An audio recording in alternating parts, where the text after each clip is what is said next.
تار رحمتullah تعالی علیہ بدبخت شخص کی علامتیں بیان کر رہے ہیں، اور آپ فرماتے ہیں کہ بدبخت شخص کی 3 نشانیاں ہیں، 3 علامتیں ہیں بدبخت شخص کی۔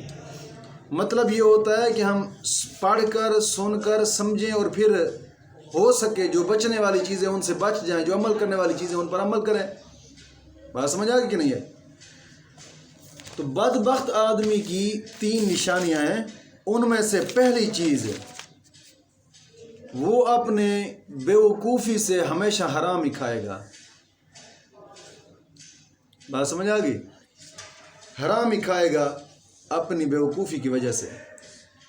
اور دوسری علامت نشانی اس کی یہ ہے کہ وہ ہمیشہ ہر وقت بے طہارت ہی رہے گا۔ عقل مند آدمی کی علامت یہ ہے جو پیچھے گزری تھی کہ ہمیشہ اکثر وضو کر کے رکھے گا، باوضو رہے گا۔ اور بدبخت شخص کیا ہے؟ بے پاک ہی رہے گا، بغیر وضو کے رہے گا، ناپاک ہی رہے گا اکثر طور پہ۔ جی چاہے گا تو پاک ہو جائے، جی نہ چاہے گا تو بس چلتا پھرتا ہے۔ بات سمجھ آ گئی کہ نہیں آئی؟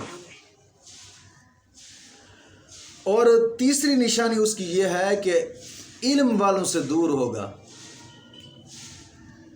ہمیشہ علم والوں سے دور ہوگا اور ان سے مخالفت ہی چلائے گا۔ بات سمجھ آ گئی کہ نہیں آئی؟ 3 نشانیاں بدبخت کی ہیں۔ پہلی چیز حرام کھاتا ہے، دوسری چیز ناپاک رہتا ہے اکثر طور، اور تیسری چیز یہ ہے کہ وہ علم والوں سے دور رہتا ہے اور مخالفت اختیار کرتا ہے۔ اب آپ نصیحت فرماتے ہیں کہ اے پسر، یعنی اے میرے پیارے بیٹے، علم والوں سے فرار کبھی اختیار نہ کرنا، علم والوں سے فرار کبھی اختیار نہ کرنا، تاکہ تجھے گرم ہوا جلا نہ سکے۔ علم والوں کے نزدیک بیٹھ تو تجھے گرم ہوا نہیں لگے گی، ہمیشہ ٹھنڈی ہواؤں کے جھونکے لگتے رہیں گے۔ بات سمجھ آ گئی کہ نہیں آئی؟ اور دوسری نصیحت آپ فرما رہے ہیں کہ کوشش کر بے حد امکان کسی اچھے آدمی کو برا نہ کہے، اور کسی کے سامنے کسی اور شخص کے عیب تلاش نہ کر، عیب تلاش نہ کر۔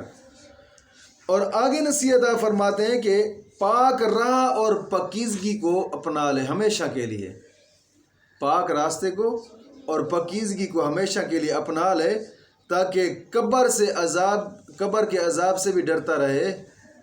بات سمجھا کہ نہیں؟ قبر کے عذاب سے ہمیشہ ڈر۔